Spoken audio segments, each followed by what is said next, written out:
오늘 우리에게 주신 하나님 말씀 열왕기하 1장 1절에서 8절입니다.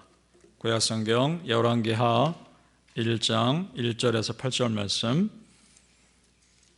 560페이지에 있습니다. 구약성경 560페이지 열왕기하 1장 1절에서 8절 우리 함께 읽겠습니다. 시작. 아합이 죽은 후에 모압이 이스라엘을 배반하였더라.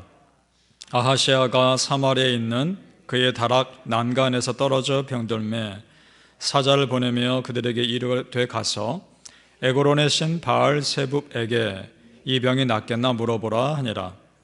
여호와의 사자가 디셉 사람 엘리야에게 이르되 너는 일어나 올라가서 사마리아 왕의 사자를 만나 그에게 이르기를 이스라엘에 하나님이 없어서 너희가 에고론의 신 바알세붑에게 물으러 가느냐. 그러므로 여호와의 말씀이 네가 올라간 침상에서 내려오지 못할지라 네가 반드시 죽으리라 하셨다 하라. 엘리야가 이에 가니라. 사자들이 왕에게 돌아오니 왕이 그들에게 이르되 너희는 어찌하여 돌아왔느냐 하니 그들이 말하되 한 사람이 올라와서 우리를 만나 이르되 너희는 너희를 보낸 왕에게로 돌아가서 그에게 고하기를 여호와의 말씀이 이스라엘에 하나님이 없어서 네가 에그론의 신 바알세붑에게 물으려고 보내느냐. 그러므로 네가 올라간 침상에서 내려오지 못할지라 네가 반드시 죽으리라 하셨다 하라 하더이다. 왕이 그들에게 이르되 올라가서 너희를 만나 이 말을 너희에게 한 그 사람은 어떤 사람이더냐. 그들이 그에게 대답하되 그는 털이 많은 사람인데 허리에 가죽띠를 띠었더이다 하니 왕이 이르되 그는 디셉 사람 엘리야로다. 아멘. 이 새벽에 예배하시는 은혜가 우리 성도님들과 함께 하시기를 예수님 이름으로 축복합니다. 아멘. 자, 오늘 말씀은 진정 이 세상에서 주인이 누구이신가, 이 세상을 다스리시는 분이 진정 누구이신가에 대한 답을 분명히 제시하고 있습니다. 그분은 오직 우리 여호와 하나님이시라는 겁니다. 자, 아하시아가 왕이 됩니다. 아합 왕이 죽고 북이스라엘 왕이 그 아들 아하시아가 됩니다. 그가 다락방에 올라가다가 난간에서 떨어집니다. 이대 땅에 있는 다락방은 우리가 알고 있는 그런 다락방 정도가 아니라 맨 꼭대기층에 있는 큰 홀입니다. 거기에 올라가는 계단이 아마도 외부로 연결된 계단이었던 것 같고 그 연결된 계단의 난간에서 떨어진 것 같습니다. 떨어지고 병들어 있는데 그가 하나님 찾는 것이 아니라 우상을 찾습니다. 그것이 문제였던 거죠. 자, 여러분, 위기 때 누구를 찾느냐 하는 것이 그 사람이 어떤 사람인가를 말해주는 것입니다. 정말 결정적인 순간에 하나님 찾는 사람이 믿음의 사람인 겁니다. 우리 2절을 보시기 바랍니다. 다 제가 읽겠습니다. 아하시아가 사마리아에 있는 그의 다락 난간에서 떨어져 병들매 사자를 보내며 그들에게 이르되 가서 에고론의 신 바알세붑에게 이 병이 낫겠나 물어보라 하니라. 아멘. 자, 바알세붑은 바알과는 또 다른 우상입니다. 바알이라는 뜻이 주인이라는 뜻이고 세붑이라는 뜻은 파리, 날벌레 그런 뜻입니다. 그러면 합치면 이런 게 되는 거죠. 파리의 신, 날벌레의 신 이렇게 되는 겁니다. 왜 이런 신에게 찾아가느냐? 그 당시 그 지역의 사람들이 믿기를 이 파리의 신이 질병을 일으키기도 하고 질병에서 고쳐주기도 한다라고 믿었던 우상입니다. 그래서 찾아갔던 겁니다. 그리고 에그론이라는 곳에 있는 신이라고 말하는 걸로 봐서 이 에그론은 이전에 블레셋의 중요한 도시 중에 하나였습니다. 그러니까 이전에 블레셋 사람들이 믿었던 신이었던 겁니다. 하나님을 찾는 것이 아니라 이런 우상에게 찾아가고 있었다는 거죠. 신약 성경에는 이 바알세붑을 사단과 동일시합니다. 그래서 귀신의 왕이라고도 표현을 하죠. 하나님이 굉장히 가증스럽게 여기는 그런 신이었던 겁니다. 자, 그렇다면 여러분, 그가 지금 위기 상황에서도 이 바알세붑을 찾는 걸 보면 이 아하시아 왕은 평소에도 우상을 열심히 믿었던 우상 숭배자였던 겁니다. 그럴 것이 그의 부모가 아합과 이세벨입니다. 바알 숭배자들 아닙니까? 그러니까 어렸을 때부터 우상 숭배에 너무나 익숙해져 있었던 사람인 거죠. 그러니까 여러분, 믿음의 환경 가운데 있다는 것이 얼마나 중요한지 모릅니다. 내가 지금 믿음의 공동체에 속해 있는가? 내 주변의 사람들이 믿음의 사람들인가? 그것이 굉장히 중요합니다. 바라기는 우리 성도님들의 가정이, 그리고 우리 교회가 하나님만을 찾는 믿음의 공동체 되기를 예수님의 이름으로 축복합니다. 하나님은 아하시아 왕의 이런 모습 참 싫어하셨습니다. 하나님 찾지 않고 우상 찾는 그 모습을 너무나 싫어하셨습니다. 그래서 엘리야를 보내서 말씀하십니다. 3절과 4절 제가 읽겠습니다. 여호와의 사자가 디셉 사람 엘리야에게 이르되 너는 일어나 올라가서 사마리아 왕의 사자를 만나 그에게 이르기를 이스라엘에 하나님이 없어서 너희가 에고론의 신 바알세부에게 물으러 가느냐. 그러므로 여호와의 말씀이 네가 올라간 침상에서 내려오지 못할지라 네가 반드시 죽으리라 하셨다 하라. 아멘. 자, 여기서 오늘 우리에게 도전을 주는 말씀이 있습니다. 그것은 뭐냐? 이스라엘에 하나님이 없어서 너희가 바알세부에게 물으러 가느냐. 이것이 우리에게 오늘 도전을 주는 겁니다. 아하시아 왕은 하나님의 선지자 엘리야가 있다는 걸 이미 알고 있었습니다. 이 말을 들은 그의 신하들은 엘리야가 누군지를 몰랐습니다. 그런데 왕에게 다시 돌아와서 자초지종을 설명하니까 이 아하시아 왕은 그 사람이 엘리야인 것을 바로 알아듣죠. 그러면 하나님의 선지자가 있는 걸 알았으면 그를 통해 하나님께 도움을 구하는 것이 먼저인 겁니다. 그런데도 그가 하나님께 도움을 구하지 않았다는 것은 우상은 인정하면서 하나님을 인정하지 않는 불신앙이었던 거죠. 그걸 하나님은 심판하고 계시는 겁니다.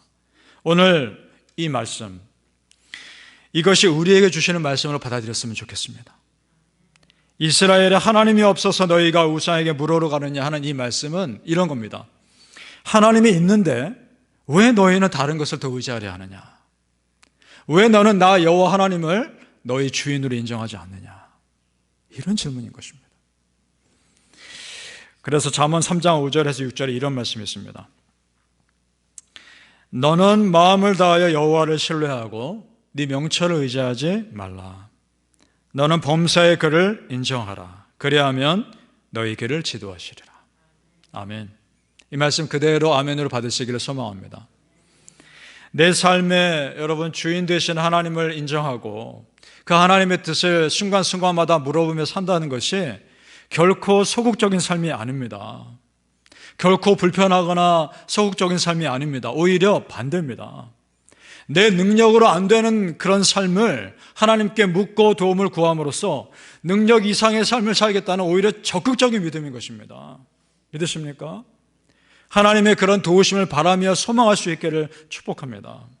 바라는 우리 성도님들, 우리가 삶의 결정적인 순간에 하나님을 찾는 믿음의 사람들 다 되시길 예수님의 이름으로 축복합니다.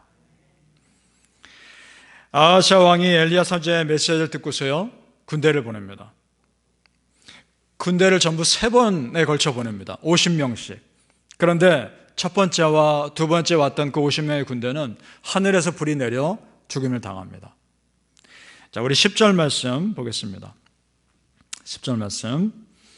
엘리야가 50부장에게 대답하여 이르되 내가 만일 하나님의 사람이면 불이 하늘에서 내려와 너와 너희 50명을 살을지로다 하매 불이 곧 하늘에서 내려와 그와 그의 군사 50명을 살랐더라. 아멘. 자, 이 말씀 보고서 아니 하나님 너무하신 거 아닌가? 왜 이렇게 엘리야를 데리러 온 군대 군사 50명이나 불에 타서 죽게 하시는가? 너무하신 거 아닌가?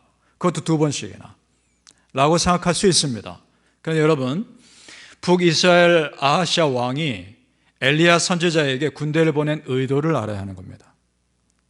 군대를 보낼 필요가 없는 겁니다. 정말 이 사람이 하나님을 경외하는 사람이고 엘리야를 정말 마음에서 존경해서 사람 보냈다면 신하 몇 명 보내면 되는 것이었습니다. 군대를 보냈다는 것은 도움을 구하러 보낸 게 아니라 엘리야 잡으러 보낸 겁니다. 그래서 어떻게 할 수 있느냐? 저 바알세부 우상에게 보낼 때는 신하 몇 명 보냈지 않습니까? 그걸로 충분하니까. 군대를 보냈다는 것은 자신의 죽음을 예언한 그 엘리야 선지자를 자기 힘으로 굴복시키려 했던 겁니다. 엘리야는 그걸 알고 있었죠. 하나님도 그 왕의 그 악한 의도를 알고 있었습니다. 그래서 불러 심판하신 겁니다. 만약에 이런 의도라면, 엘리야 선지자를 군대로 보호하고 지키려는 정말 그런 순수한 의도였다면 하나님의 심판하실 이유가 없습니다. 그러나 그런 의도가 아니었던 거죠. 참 안타깝지 않습니까? 자기가 병들어 죽어가고 있는 상황에서도 자기 힘으로 하나님의 힘을 맞서고 있는 거죠. 얼마나 안타깝습니까?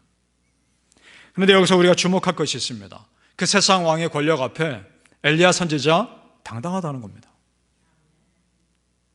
우리가 지난 시간에 보았죠. 로뎀나무 아래서 하나님 죽는 게 다 낫습니다. 그렇게 하나님께 구했던 엘리야 아닙니까? 그 엘리야가 이제 완전히 회복된 겁니다. 세상의 권력 앞에서도 전혀 흔들리지 않는 믿음의 사람으로 다시 예전 모습 되찾은 것입니다. 여러분, 그렇게 될 수 있는 겁니다. 이 세상의 진정한 주인은 하나님의 심을 알고 다른 세상 앞에서는 흔들리지 않는 거죠. 여러분, 우리가 그럴 수 있길 바랍니다. 세상 앞에서는 당당하되 하나님 앞에서는 한없이 겸손하시기를 바랍니다. 바울 사도가 비슷한 고백을 합니다. 갈라디아서 1장 10절 말씀입니다. 이 말씀이 우리의 고백이 되기를 소망합니다.